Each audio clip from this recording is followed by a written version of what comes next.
Okay, good morning, everybody.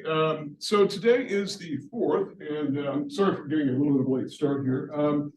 I just wanted to sort of, as I was sort of thinking about what we're doing here for class, I wanted to sort of key in on some things since we're in week 13 now. I think it's probably wise for us to be thinking about where we're going for the rest of the semester, and which is not very much longer. And even though today feels like a day out of January or February, it's still week 13, and we're still in the spring here, so we're getting very close. So today what I want to do is, today's the 4th, I want to talk about the rest of chapter 15. So chapter 15 is one that we began, and I've got up on the screen here, sort of the syllabus, so you can sort of, oops, things back. Every room is a little bit different which way this thing swivels.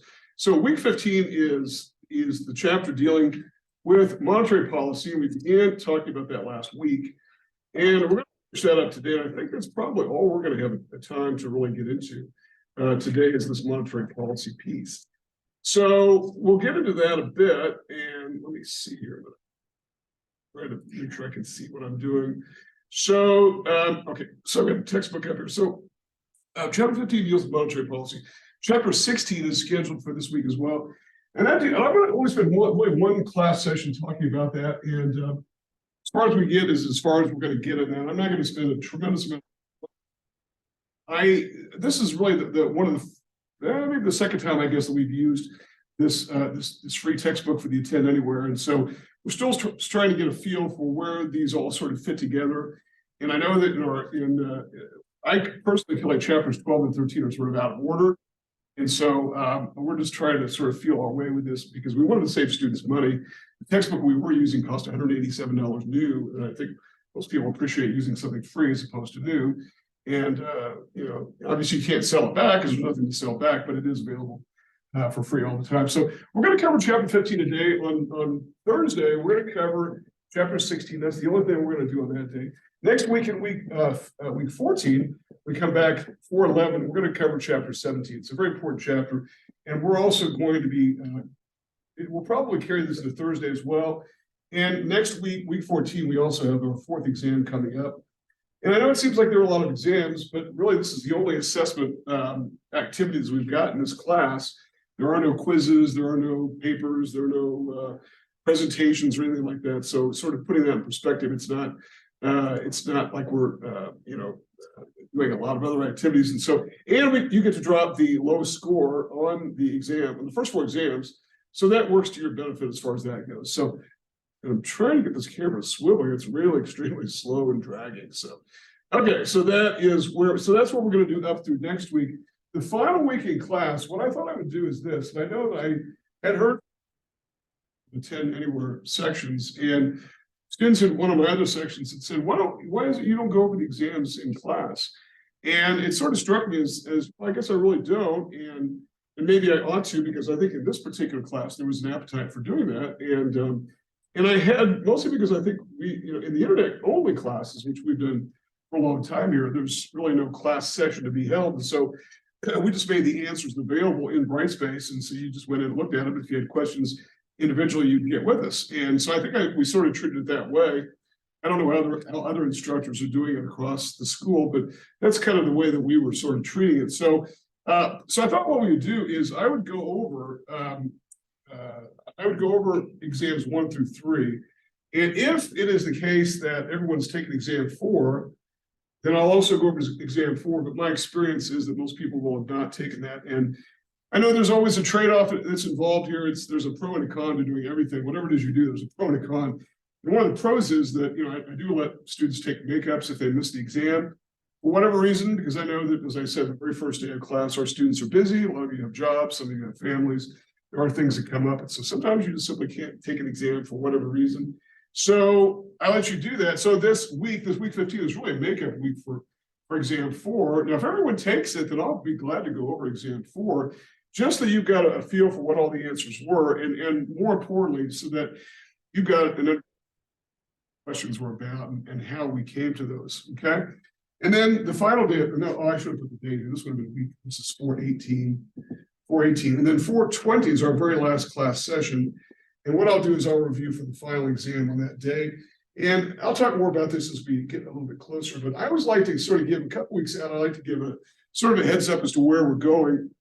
One reason why is I think that one of the things that does occasionally cause anxiety among people taking classes, and believe me, I've been exactly where you are. I know exactly what I think I know pretty much what you're thinking. And that is sometimes clarity as to what's coming up is better than anything else. Even if you don't like what's coming, it's still better to know what's coming and to know what the plan is. And I try to have many fewer chapters in this fourth exam. And I think, frankly, the material is not as challenging. Having said that, when we get into some of the material today, it's a little bit involved, but I'm going to go very slowly through the graphs that sort of illustrate how monetary policy works so that everyone is comfortable with what that process looks like. And once we get into that process, it should become much clearer as to how the whole thing works. So it's going to look very busy. It's probably going to be the busiest set of graphs you've seen, but really in terms of the content, after this, it's pretty smooth sailing. Chapter 16, talk about exchange rates, that is dollar, euro, dollar, peso, whatever, and what that means. If a country's got a strong currency versus a weak currency, and we're going to see how those terms are a little bit misleading in some ways. Chapter 17 is an important chapter, and it really deals with government's efforts at funding, taxation, and government spending, and all of it is involved with that. And that'll be the last chapter in the text that we're going to cover, and then the final week is going to be devoted to those activities and review. And I probably will say this again as we approach that fourth exam, or that final exam, and that is, bring your questions, bring them to class and make sure that I'm familiar with what your concerns are so we can go over them. And we're a small enough group, even with those attending on the Zoom link, that you can feel free to chip in and offer your 2 cents worth. Sometimes people do, sometimes don't. And I don't know, maybe I should probably emphasize this more, that you are more than entitled to, to have your say if you're on the Zoom link. And sometimes we have students who do lots of participating. I think there may be a feeling, unfortunately, there may be a feeling that, hey, I'm here watching, I don't want to jump in. And if you don't, I don't generally go around calling them. It's not my style.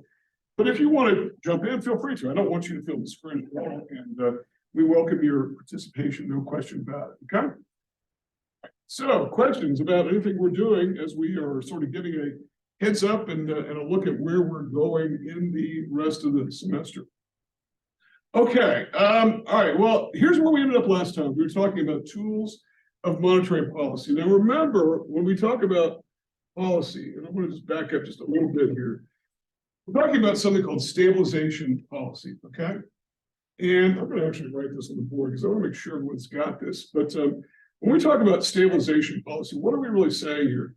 We're talking about government's efforts to manage the ups and the downs of the business cycle, okay? And I know I've got a slide on this, a PowerPoint slide somewhere, probably earlier in the semester, but obviously I don't want people to go searching for it. So I'm just going to write this up here. And I defined what monetary policy was last time. But what is this term stabilization policy? What does it mean and why is it important? Because I think when we think of macroeconomics, to the extent that the average person does think of macroeconomics, they think of policy. They think of what is the government doing? What is the government not doing? I had a student last night in my macro section, and she was going on about Joe Biden being responsible for oil prices. And I don't like to generally get into arguments with people. I said, it's not really a Joe Biden thing. I know that presidents take a lot of blame for when things are not going the right way, but at the same time, they're pretty willing to take credit for things that are going right. So I guess those are the terms, and that's the business you get into if you are a politician. But we have to know what the proper role of government is, and when we think about policy, we think about what is government doing to try to keep the economy on an even keel. In other words, trying to stabilize the ups and downs of the business cycle. And there are two forms of this. The first we're going to talk about today, and that's monetary policy. That's this slide up on the screen. I put up for a minute. I'll come back to it. And what is it? It's the management of the supply of money and the availability of credit. And the actor is the Federal Reserve System. The key thing to know about unelected officials, and I know I've said this a couple of times, and the question arises as to why this is a thing. Why do I keep going on about that? And the reason I do is because it really contrasts pretty dramatically with the second form of policy, which is fiscal policy, where the actors here are elected officials. And so what is important to know about the unelected aspect of this? Federal Reserve, we sort of went over the structure of the Federal Reserve last time, including the central versus decentralized nature of the central bank, and that there's a Federal Reserve headquarters in DC. It's right in the heart of DC, and they control the monetary and credit conditions in the economy scattered throughout the country, which itself may be a bit of an anachronism because money didn't move as quickly, and there was lots of check clearing that took time to move checks from one part of the country to the other. It was a bigger deal. These mostly serve as repositories for bank reserves and also providing support to local banks in terms of coining cash and other sort of. So they do a lot of research. So they do have a role to play, these district banks. And in fact, we have, I don't think I've met Esther George yet. Her predecessor, Tom Koenig, was a very active bank president, Federal Reserve Bank of Kansas City president. And he came to town to meet economists and on a couple of occasions. Very nice guy, and talked a lot about what they do, what they're trying to do to support not just the banking system, but also the economy as a whole. That's really part of the mission of the Fed. And I said that when I went through sort of the list, the sort of laundry list of things that the Fed does, I said it was like the brains of the broader financial system, and which is, I think, one useful way of looking at them, because they do a lot of brawny stuff like provide cash and coin to banks, but also they do things like provide support to the economy as a whole. So that's monetary policy. Fiscal policy is Congress and the president. So, and we're going to get to them next week. And the thing to know about them is officials. Now, why is the Federal Reserve unelected? And it was created that way on purpose because it was the idea that there has to be somebody to manage the economy popular, and that they're insulated from these political consequences. And right now is a perfect case in point. What is our Federal Reserve doing? They're raising interest rates. They're trying to reduce the money supply. Now, that doesn't sound like a very popular thing. If you're the president of the United States, I can't imagine any president saying, hey, I want to have less money out there for everybody. And I want to slow the economy down, which means more people are going to lose their jobs. And incomes are going to fall. And, oh, by the way, we're not cutting your taxes, but we are going to do this, this, and this. Well, that's a particularly popular point of view. Now, obviously, Fed doesn't have anything to do with taxes. We'll get to that next time. But what I'm saying is that the president is not, or any member, any elected official is probably not going to say, hey, I've got a great deal for you. We're going to raise interest rates, make it harder to borrow money to buy a car, make it more expensive to buy a house. I know you're thinking about buying a house. Well, forget it, because rates have doubled since 2 years ago. And so these are not things that are politically popular, but we have to have some agency of the government to make these decisions, because right now we've got an inflation problem. There's just simply too much money chasing too few goods. And you can say, well, maybe we produce more goods. Well, that's easier said than done. And I know that in some of our classes, there's a video that I show. I think I may have posted the link. I can't recall if anybody remembers I posted the link. It was from the produced by Milton Friedman, the economist of the 60s and 70s. We really talked about the fact that the inflation of that time, which was not that different than inflation of our time, which is why that video is not as old as what it seems, was simply the fact there was too much demand for goods, and the supply side simply can't catch up. And he blames government spending for that, which he's probably got a pretty good point. Even today, economists left, right, and center along the political spectrum believe that inflation was probably at least exacerbated by government spending. So today it started out as sort of a cost push inflation. Remember, we went over those two types of inflation, and it's now sort of become a full inflation. So who is there to deal with it? The Congress and the president? No, they're not really able to. I know the president inflation, but frankly, his hands are tied. So the idea of the price of milk and eggs and gasoline is really not something for any president. President Trump, President Obama, no president really has got that much control over. And I think sometimes people really don't believe me. And I've had students say, no, you're kidding.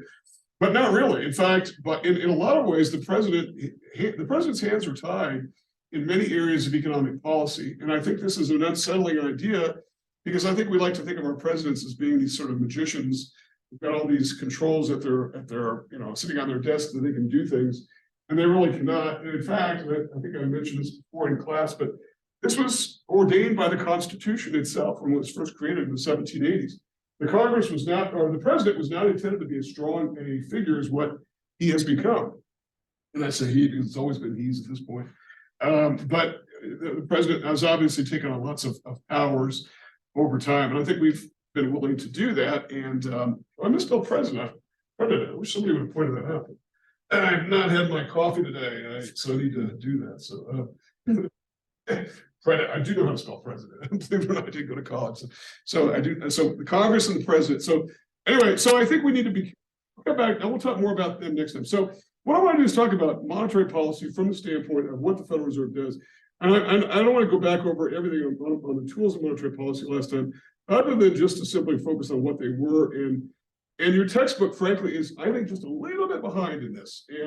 But it's not the textbook author's fault, because the Fed funds rate is a mechanism by which the Federal Reserve is increasingly relying more and more as a tool of policy. So just real briefly, and I know I put a little matrix on the board in class last Thursday that talked about these various tools.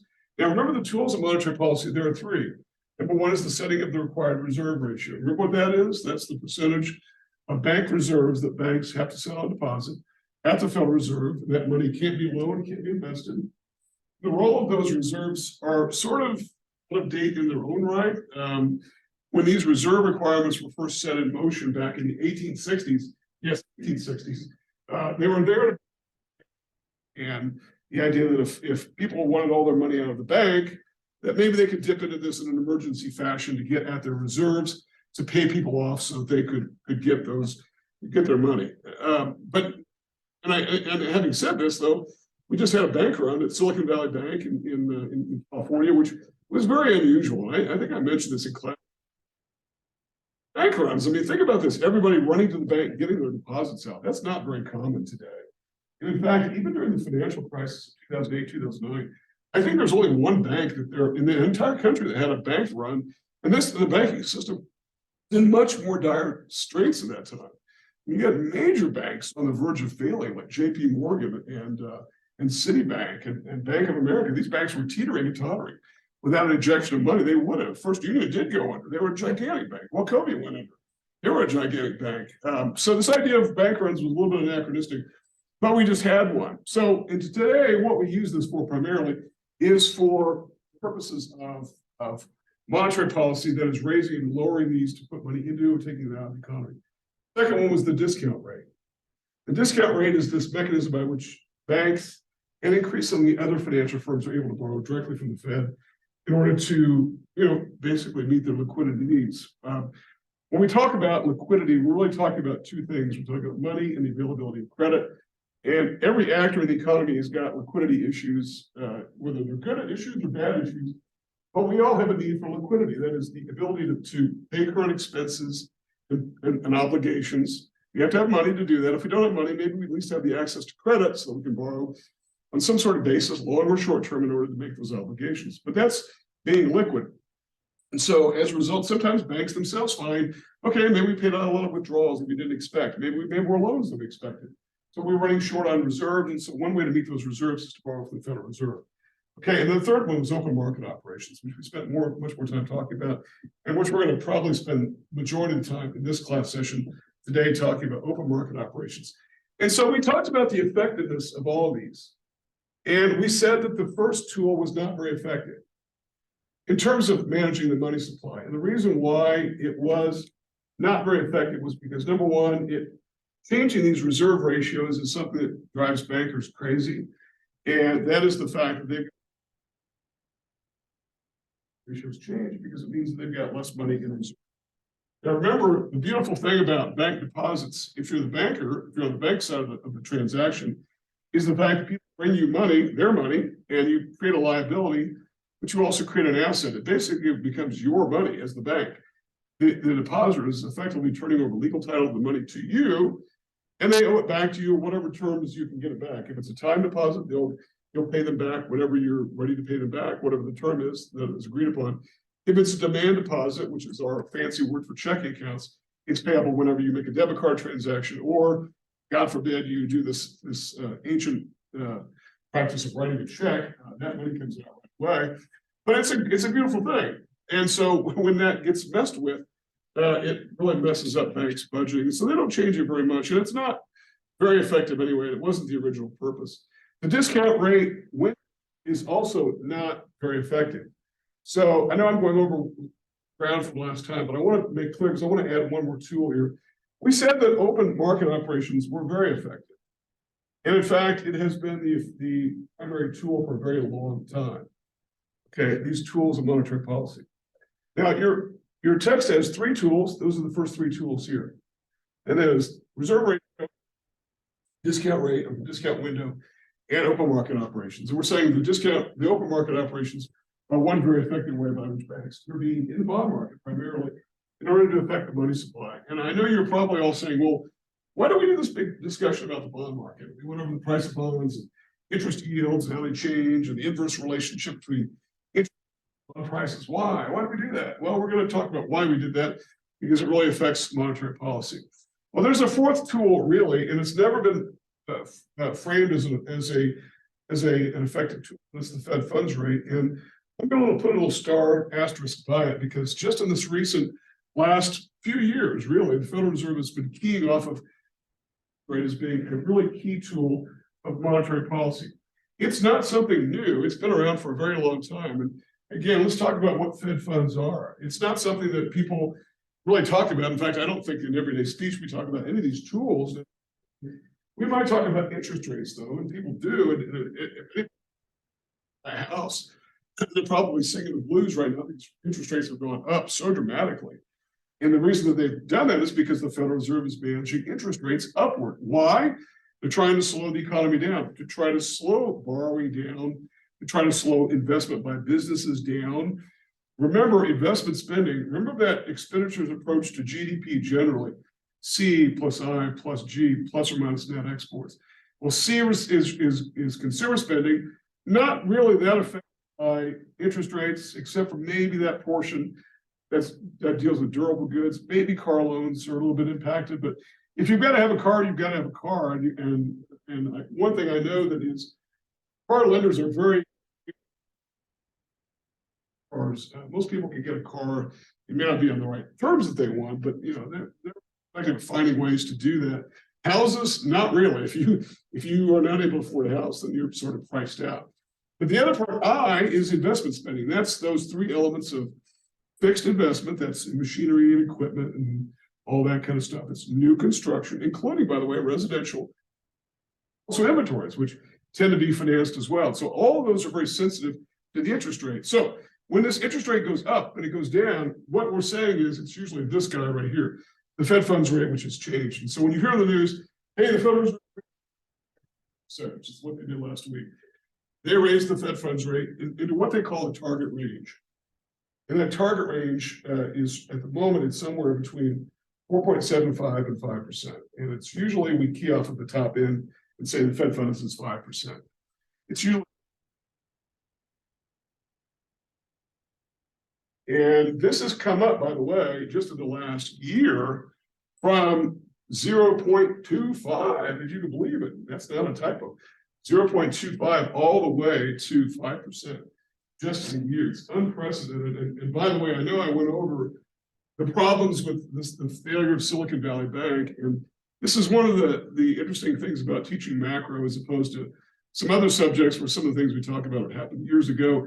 These are things that are happening right now, which make this very current. When these rates zoomed upward, and it meant that current bonds that are going to be issued paid a lot higher interest rate than the old bonds, which are sitting on people's books, including Silicon Valley Bank. Those bond prices went down dramatically. They lost lots and lots of value, and it might not have been a problem for them had there not been a bank run, and it was really caused by these uninsured. There's no limit of FDIC insurance. They decided to pull their money out, and Twitter and all that. And I know one economist and one Fed official, I think it was actually Twitter-inspired bank run in history. Obviously, Twitter hasn't been around forever, but it was sort of motivated by that. Everyone was saying, get your money out of that bank. And so, because of that, they had to start liquidating these at a loss because the price had fallen. Because why? Interest rates have gone up. If interest rates go up, bond prices go down. This bank was losing capital rapidly. It had to be shut down. I don't think the government's out any money because I think they had a sufficient amount of those withdrawals. But we saw a big outflow of deposits from banks in the last days after that, which seemed a little bit counterintuitive because it's like, why wouldn't you want to put your money in the bank if you think there are problems because it's FDIC insured up to $250,000. I think one of the reasons why people were not was because of the fact that they were over the limit, and for whatever reason, the Federal Reserve and the FDIC decided to honor those withdrawals over and above $250,000, which means those FDIC limits, we're going to have to revisit those. Are they even effective, and are they important? Because the last two bank rounds of failures, they've paid off depositors. Washington Mutual was, I think, the only bank that had to be bailed out by the FDIC, and I think every depositor there got all their money back. Okay, so anyway, whenever you hear on TV that the Federal Reserve did this or did that with rates, it's this guy right here. What is the Fed funds rate? It's the rate that banks lend each other overnight. And why do they lend each other money? Through this Fed funds mechanism, it's because they need to cover their reserves. These reserve ratios have to be met every business day. So if a bank has made more withdrawals than they anticipated, made more loans than they anticipated, they're running short on cash, they've got to get that cash somewhere. The easiest way is to simply borrow from other banks. One of the problems that we ran into, which was very unexpected in 2008, was the fact that banks were unwilling to lend to other banks during this time because they weren't sure what banks were solvent, which were not. That was a very unusual, unprecedented situation nobody ever saw happening. But it did happen, which is why the Federal Reserve had to jump in and do a lot of extraordinary things. Your book has got a lot of discussion of that. I'm not going to go revisit that too much. It's impossible not to talk about it because it was just fairly recent history, and it still impacts the way regulation is happening today. But nonetheless, for the most part, though, the Fed funds has been a pretty useful tool back in the early 90s. And I think I mentioned this to the class the other day that I found out only after I got into upper management that we were lending more money to other banks overnight than we were to ordinary people. In fact, I wondered why we were crunching down on credit so much, why it's hard to get a loan from us. It was because management decided they didn't put this out on the street because that would be bad PR. And we would rather lend money to banks at a rate of 9% at the time. 9%, we think 5% at this very moment in time. This was 9% in the early 90s. And at the time, of course, nobody thought that banks were a bad credit risk. And so as a result, we had no trouble doing that. And that was the key tool. So the Fed funds mechanism is increasingly important. The Fed chairman, Jay Powell, has emphasized this as being the preeminent tool of policy. And so I've got a slide here, and let me see if I can make sure this is going to be visible to everybody watching on the Zoom link. Let me see here. Yeah, this is a tool. This is published by the St. Louis Fed, which I really like the St. Louis Fed a lot. They do a lot of, oh, you know what, let me try to move this up a little bit here. There we go. So this is the Fed funds rate over time, and this goes back quite a long distance. And I don't know if you can see this. Turn the lights off here because it's kind of dark, but these little shaded bars that you see on time series graphs in economics represent recessions. And gosh, it's really faint. You can barely see it here. I don't think you're probably going to be able to see it unless you pull up this particular website, which I can give you if you like. But these are recessions since 2008, 2009, and the length of the recession is the width of that band.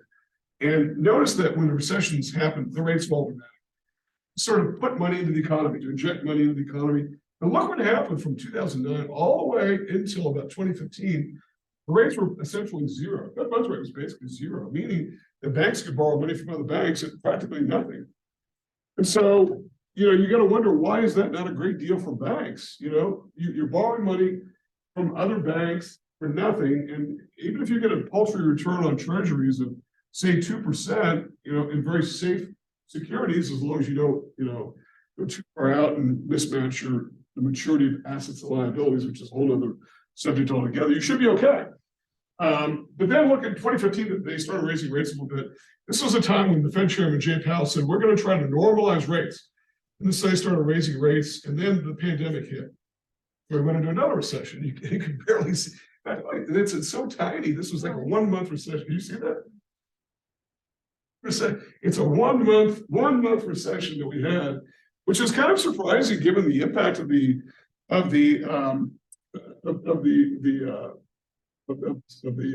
pandemic. And I'm trying to get all this in on the screen here. It's just really a tight squeeze. Maybe I'll post a link if I can remember to do that. And then so the rates fell again. So the Fed funds came down again to zero. And now we had inflation rear its ugly head. toward the end of the pandemic. And remember, and I know there's been lots of criticism of the Federal Reserve in all kinds of corners, a lot of them from economists, a lot of them from financial people saying it's a sleep and switch, they were too late of dealing with inflation, and so they raised rates sharply. This is a very, very sharp increase. You've got to go back to the late 70s and early 80s to see these increases. The Fed funds rate was about 20% in 1982. That's an incredibly high rate, unbelievably high rate. But in those days, we had inflation that was really running out of control. And what's more is inflation had been building really since the 1950s. It picked up steam in the 60s. And this is where Milton Friedman, the great economist we're going to talk much more about, came into play, saying, look, it's all this government spending that happened in the 1960s, the space program, the Vietnam War, the creation of Medicare, the creation of Medicaid, student assistance, the program, which aren't food stamps at all anymore, rural electrification, which was still going on, believe it or not, expansion of all kinds of entitlement programs, including the creation of social disability portion of Social Security, and which was expanded. So all this was inflationary, and it sort of reached its, and we had a bit of a recession in the 70s. That the rate came down to accommodate that, but then it shot way up, and we had a couple of recessions in the 1980s. But look at this. This is a very sharp increase. I remember when that happened, and there's a famous story about the Fed chairman at the time named Paul Volcker. And the members of the FOMC, remember that's the committee of the 7 members of the board, plus 5 rotating members of the district banks. They had a hard couple of days at the Federal Reserve, and so they decided, let's go to dinner. So they were at dinner, and they were relaxing, and they were just blowing off steam, and I think probably there was alcohol involved. They were all laughing and cutting up, and then suddenly a Democratic senator walked in, and they said, and Volcker said, let's keep it down, because of what we're going to do tomorrow. And that is what we're going to do tomorrow is this. Boom! Is the interest rate. That, obviously that, and they knew it, but nobody else knew it. So it's like they had a secret, and they wanted to keep it to themselves because it was a bad look for them. He thought, to be out yucking it up and pounding drinks, and next day they were going to basically price people out of homes and all that. But that's the nature of the Fed funds mechanism. Inflation's been relatively stable, so this Fed funds environment has been relatively stable. I bring up Fed funds, even though it's not listed in your textbook as a tool, because the Federal Reserve itself, including our current chairman, Jay Powell, has really emphasized the importance of this tool anymore as being the main driver by which they influence monetary policy. And so that's the reason for that. And so what I want to do is I want to get into talking about what the 2 directions are service is up to when they try to control the money supply. What they're trying to do is to control the rate of inflation in the economy. That's really what they're up to. That's really their main motivation, okay? When they're trying to raise rates. Lower rates, they're trying to get growth going, okay? And so what you've got going on is this. You've got this condition of the money supply. And remember, let's kind of circle back to where we talked before, where we were talking about money demand and money supply. And so I'm going to do two different examples here of policy. And the first of these is going to be expansionary policy. Expansionary monetary policy, okay? And why would the Federal Reserve do this? They would do it particularly to combat recession and unemployment. Recession / unemployment, because they both pretty much go together. Unemployment being sort of a symptom, not the cause of the recession generally. And we simply have the quantity of dollars on this axis, and we have the interest rate on that axis. And if you remember that we had a condition where we had demand for money being downward sloping like that, okay? And I forget if your text had this, and I try to keep these consistent, and because I know that new text, and I've said this before, but it'd be nice if textbooks all have the same symbols for all these terms. They really don't, but I think they probably call it DM, demand for money, even though I have D sub M back on last Thursday, it's the same thing. So if we start out with the condition where we get the money supply here, remember the money supply is whatever the money supply is. So we've got MS0, that's the zero condition. And the economy is operating, it's poking along, and so we've got some I0. What is the Federal Reserve up to? They're up to increasing the money supply. By increasing the money supply, they're pushing it to the right. So you're taking the supply of money from Q1 to Q2. And again, these are dollars basically. And the interest rate falls from I, or maybe let me keep my 0 and 1. Let me do that 0 and 1. And away from I0 to I1. And so this would be an expansionary policy, increasing the money supply by doing what? Well, doing all these combinations of tools like open market operations. And open market operations are important because what is going on here is the fact that if the Federal Reserve is in there buying bonds, what are they doing? They're buying bonds.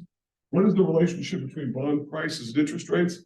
Bond prices go up because they're buying. Remember, whenever somebody's buying of something, the price of that thing goes up because that good becomes more scarce. And so the price goes up. But if we're talking about bonds here, so the price of bonds goes up, then the interest rate goes down. And that's what the intent is, to boost the economy, to deal with inflation and unemployment. Okay, inflation and unemployment. So that's the expansionary policy. On the other hand, what about what's called a contractionary policy, where you've got the opposite condition going on, contractionary policy. So contractionary monetary policy, which is, by the way, where we are at the moment. This is where our government, our Federal Reserve, has been engaged for quite some time now, at least a year, and they're trying to combat inflation. Too many dollars floating around out there, and they're trying to slow the money supply down. So as a result, what have you got going on here? You've got a money demand curve, which is downward sloping. And we went over that last time as to why this money demand curve is downward sloping. And so we've got some supply of money, which is, it's just the opposite condition. We've got the supply of money out here, we'll call MS0. And this is associated with some interest rate of I0. And the contractionary policy goes the other direction, trying to shrink the money supply, meaning that we move from Q0 to Q1 in terms of dollars, less money, and we end up pushing interest rates up. And that's really the effector. So this is a left shift, and over here is a right shift. And so be familiar with these and what these are all about. Now here, and we've heard a little bit, this should be Q0. I'm trying to move a little bit quickly, and I think I'm not paying attention. You just spelled combat here a minute ago. So here, you're trying to do things to control the money growth in the economy. And so if it's an expansionary policy because the economy is sluggish, then the Federal Reserve is buying bonds. They're buying bonds, right? If we're talking about open market operations, but they're also lowering interest rates. And the Fed funds is one tool. And again, whenever you hear on TV, hey, the Federal Reserve lowered rates, that's the rate that they're talking about. So if their bond prices go up, interest rates go down. And that's the key thing to know. Here, it's just the opposite. We've got inflation. We're trying to take money out of the economy. This is why presidents aren't allowed to do this, because it wouldn't be popular to do. Here, the Federal Reserve is selling bonds. And so people who had cash in their pocket last week now have a bond. It's taking money out of their pockets. And so the Fed is dumping bonds on the market. Bond prices go down, interest rates go up. Why do bond prices go down? Because the Federal Reserve is in there dumping bonds. Bonds are no longer quite as scarce, and so as a result, bond prices go down, interest rates go up. This is where those banks got in trouble just recently, was because of the fact interest rates are going up, those bond prices lose value. Why do they lose value? It's because brand new bonds that come along are going to carry a higher interest rate because that's the current market environment. One of the things about bonds is they tend to have a fixed rate, and that may be a good thing, it may be, it depends upon your point of view. But they are definitely affected by the fluctuations in interest rates. And so I know that a lot of times financial advisors will talk about bonds as being a safer investment for people. And I suppose it is if you're worried about the repayment of that money. If you buy a stock, the stock company can go under and your stock can go to zero. And it does happen. I mean, General Motors, which was, for years, the exemplar of American business, right? I mean, how can GM go out of business, right?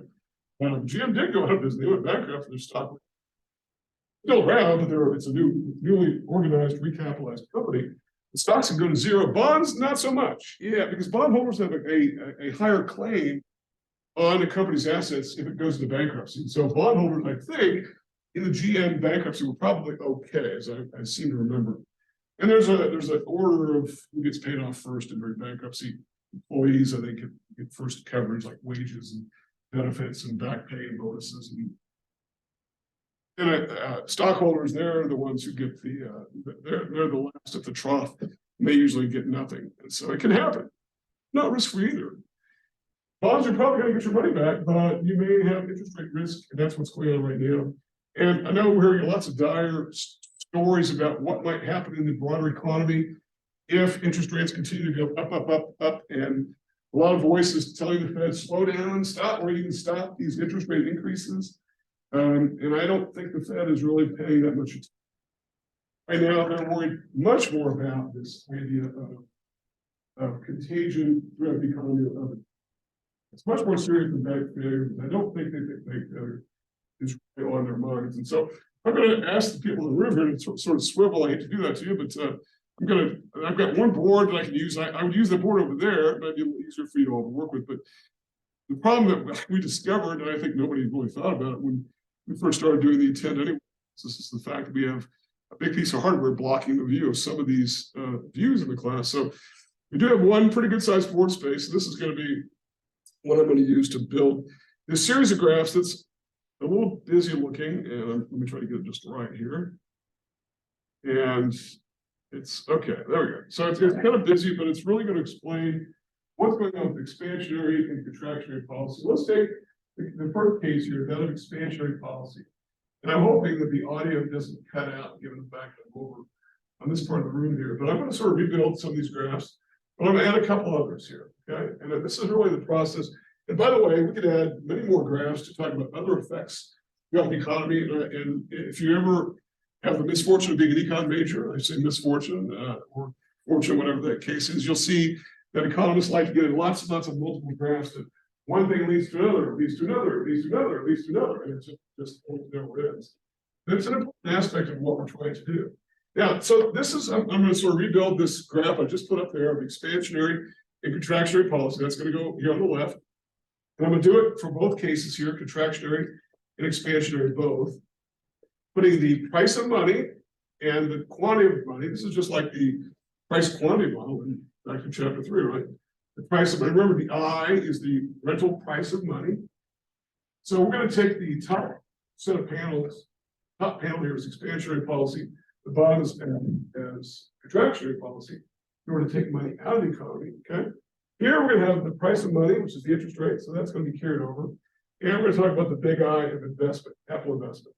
This is the same big I back in C plus I plus G. Remember, it's all those elements of investment spending, investment by businesses in things like plant, new construction, all those kind of things. And remember what we said about this was that this relationship was this. If the little I goes up, and actually let me take it this way. Yeah, the big I tends to go up or to the right. And if the little I goes down, it goes in the opposite direction. It tends to go up.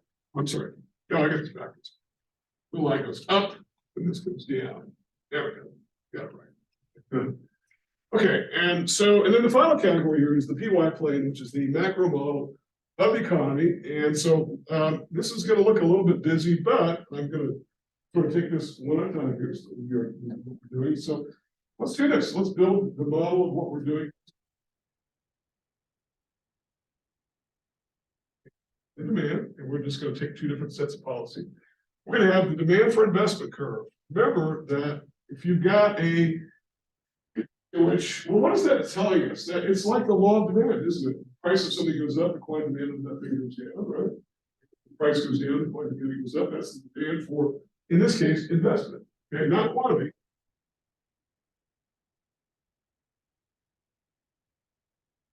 And aggregate demand over here. Say that in both cases, these are the initial aggregate demand. Okay?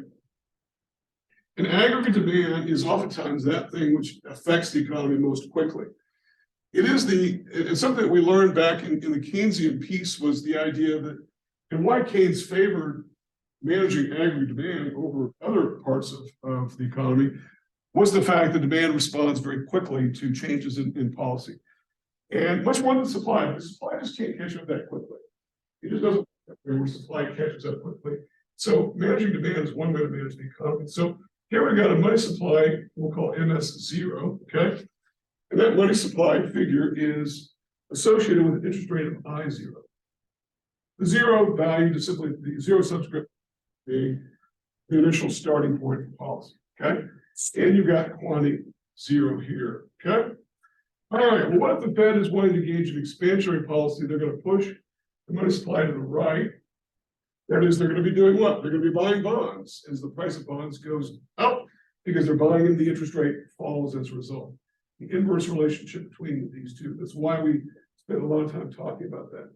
So if the interest rate falls because of this right shift in the money supply, well, then what started out here, where we had the same interest rate, I0 over here, is now gone to I1 here. And so as a result, we have an increase in investment spending. And this is, the government is very mindful of this relationship happening because this is why we got into this whole discussion about the bond market, because the Federal Reserve knows if they're in there buying bonds, injecting money into the economy, they're pushing. They're buying, the Fed is the buyer of the bonds. If you're holding a bond on Tuesday and the Fed buys it from you, now you're holding cash. So your money supply has gone up, but that's just you and everybody else who's buying bonds. And you oftentimes don't know who you're selling to. It doesn't really make any difference. All I can tell you, bond traders that I know have said it's pretty obvious when the Federal Reserve is doing stuff because they have gigantic orders and they are fast and they just keep coming. And they don't seem to be overly concerned with price. They just want to move it quickly. So that's what's going on with expansionary policy. The one final bit here is let's putting in short run aggregate supply. And I know your text has this SRAS, I think I can use and in the short run. So what's going on? And I just use the subscript, but it's either way we want to do this. Well, here you've got a condition where we start with some equilibrium GDP, and remember it is an equilibrium condition. And remember, equilibrium conditions are simply conditions. It's relative stability, okay? You got some relatively stable price level, and as a result, the Federal Reserve is injecting money in the economy, which pushes the ag demand curve to the right. This is the intent to combat recession and unemployment, as a result, boosting the economy. But the risk is you might have a little bit of inflation as a result. And whether or not you get much inflation is really the supply side cannot catch up. If the supply side is able to catch up, then obviously it brings the price level stable. And so if the Federal Reserve's mission is going to try to do slowly, so the supply side can catch up. But it is oftentimes much slower than the demand side, just by definition. Okay? All right, so I know that's kind of involved and kind of busy and scary and whatnot, but it's really all it's doing is simply picking up on areas we've looked at before. The one we haven't focused so much on, but we've talked a lot about is this relationship between the little I and the big I. We said this is the most sensitive part of demand in the economy. If demand is composed of C plus I plus G plus net exports, and we're going to talk more about net exports on Thursday, then that I is the most important value there. Okay? All right, let's take the other condition. We've got contractionary policy. Here we're going to reverse the flow of things. We're going to say the money supply is going to go down. And in so doing, we're trying to deal with inflation. And this is where the Reserve is right now, taking the rates from I0 up to I1, slowing the rate of growth in the economy by doing it. In one area that's going to be impacted greatly, and we're already starting to see that, is construction, which is falling like a rock, really. It just really is. I0 goes to I1, and that's the intent, is to slow the economy down.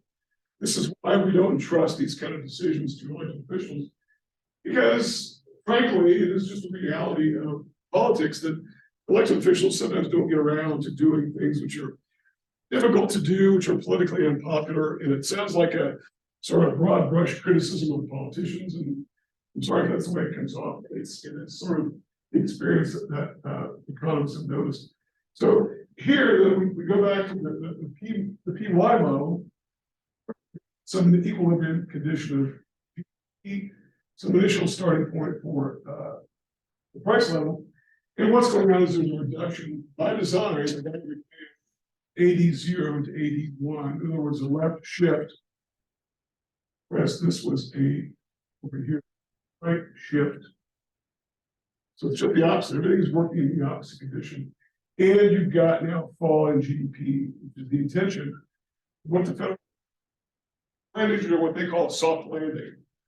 Now, some people are very cynical about this idea of soft landing. They think it's more like a unicorn. It's never been really seen in nature before. This idea that the Federal Reserve ending to this interest rate saga, higher interest rates, lower capital investment, lower GDP, higher unemployment. Because experience has been, and frankly, it's based on experience. Since the 1960s, there's only been really two cases. There's only really been two cases in which the Federal Reserve is engaged in what's called monetary tightening. Tightening is the contractionary policy, which is where we are now. Loosening is the expansionary policy. And whatever experience since World War II, except for two, has been what ends up happening. And only two differences: 1965, in which there was the federal government was just spending tremendous amounts of money on the Vietnam War, and so that was sort of a stimulus, a fiscal stimulus, working against the monetary contraction. So there wasn't really much of a recession at all. And then 1994, when the Federal raised rates one time and then stopped, and I remember that as being a very curious event when they raised rates and stopped, and so there was obviously not a time. But I think that it was widely criticized at the time as being an unwise move, and maybe they felt like they got what they wanted, one little tiny increase in the interest rate. But these are the mechanisms by which this works in the economy. Now we can go, we can add graphs galore here and talk about the effect on durable goods spending, on services, on the labor market, on wages, on taxes, and so this can get as busy and as nasty as we want it to be. Obviously, this is bad enough. And so, but this is the most involved set of graphs we've got. But they all tell a story, and I would take this in pieces rather than looking at it as a whole, because it does look nasty. But sort of look at what is the flow of things. The money supply is going up, interest rates fall, more investment. More investment means more demand, more GDP. A little bit of inflation, okay? Money supply goes down, forces rates up. Rates going up forces a decline in investment spending, a fall in GDP, a fall in demand, and a fall in GDP. And one thing that's missing here is this idea of, do we get a little bit of decrease in the price tag? And the answer is probably not, because of what's called the ratchet effect. And that is, prices tend to go up, but don't tend to easily go down. This is different than up here, where prices can go up. It's sometimes called the ratchet effect. Because a ratchet does what? It's a tool that turns in one direction but doesn't go back the other direction. It's locked out.